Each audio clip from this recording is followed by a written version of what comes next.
All right, good afternoon. We're here. Hey, Ben. Good morning. All right, we're working. Still morning. It's still morning. It's still morning. So we're working here at the beautiful NGMA field, offsite. Our home field. Home field. Home away from home, because we are here when we're not in our labs, in our offices, doing the things that it takes to... Launching websites. Yeah. Launching beep, beep websites. Yeah. So we're doing a quick walk around here now that we have the Chipmunk.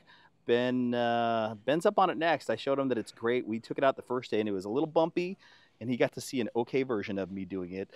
Now, yeah. This is version 2, oh, yeah. and I think before this project is done, there'll be a prototype for probably version 3. Oh yeah. And then it feels like, you never know, but it feels like number 3 is going to nail it. Then we can go to production. What do you think? Number 2 is pretty good. Oh, you know what number I mean? 2 is good. It'll number just be that minor thing, but I mean, so far this has been pretty incredible. So well, it does what we set out to do. It's a lot like a cool-looking low-wing Bushmaster. That's what we're after here. Yeah. Yeah. Slow flight, gentle aerobatics. It'll do, I mean, you know, you've been doing all the XA with it today, which is kind of funny because it does XA really slow. Yes. But it does it all. It does it all. But yeah, we'll be getting a lot of slow flight video with it because this thing is, it's a hoot, man.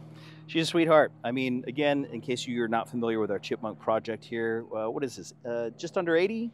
Like yeah, we'll call it 80. It's 79 3/4 or something like that. Just under 80, 79 3/4, whatever. We've, you know, the first one was a proof of concept. We like the aerodynamic package on it, so now we put all the styling details. You'll see a couple things. We have that styled wingtip, which is actually just a bolt-on. You know, realistically, it's there to maintain the shape. You know, yeah, does but it help? This thing flies so well with them on. Everybody should just fly with them. Right. Right, so they're great, and I like it because with those wingtips bolting on the way they do, you can run night lights. Absolutely, that's the idea. We've also, from the original one, we've also got some styling done on the tail as well. So I think we put the curves in all the right places.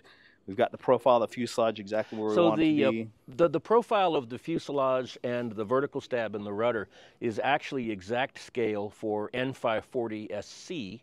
Okay. If you want to see the full-scale Chipmunk that this was derived from, go online and Google N540 SC. That's Mike Morton's beautiful, beautiful customized Chipmunk, and it's that is in the other scheme that we're going to be doing. So this is what we're calling the military trainer scheme, because most Chipmunks in the world are still in their military trainer colors. That's what the Chipmunk was. It was a military trainer for the Allies across the pond in World War II. It was sort of their T6 Texan, right? Sure, sure. It was their low-wing advanced trainer. And so a lot of these are still in their trainer colors, or they're restored to their trainer colors. So this scheme is simple, high visibility, includes a blackout section, anti-glare. It's a typical military, and we spiced it up a little bit with shark's teeth and a few things. Yeah, good. So we're going to do this scheme, and then we're also going to do an interpretation of the red, white, and blue scheme on N540 SC, which is an interpretation of Art Scholl's famous red, white, and blue Pennzoil airshow scheme. Oh yeah. Because if you're going to do a Chipmunk, you've got to do a red, white, and blue flag scheme, right? It's for sure de rigueur. But yeah, it's working out really well. I like where this project is going. One thing that's going to surprise people, and it won't surprise Bushmaster owners. Bushmaster owners already get it because they're flying a great big 84-inch airplane on 1.6S battery. But for people that aren't part of the Bushmaster cult, what's going to surprise them about this is this great big 80-inch low-wing airplane flies really well on 1.6S pack. We're going to recommend 5,000 to 6,000 milliamps.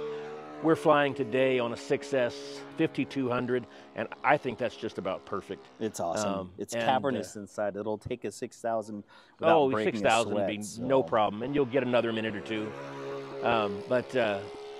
When people that are not part of the Bushmaster cult, when they haven't had that experience, when they look at this airplane, they presume it's 12S, or they presume it needs 50 cc gas or something. Nope.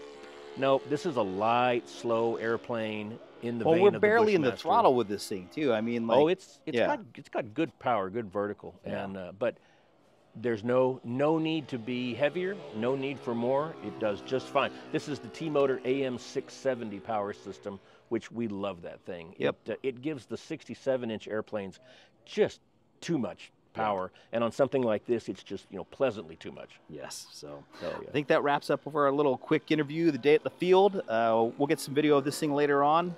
Let them see what it looks like in the air in action. Other than that, you got anything else? I'm gonna fly. All right, let's go fly.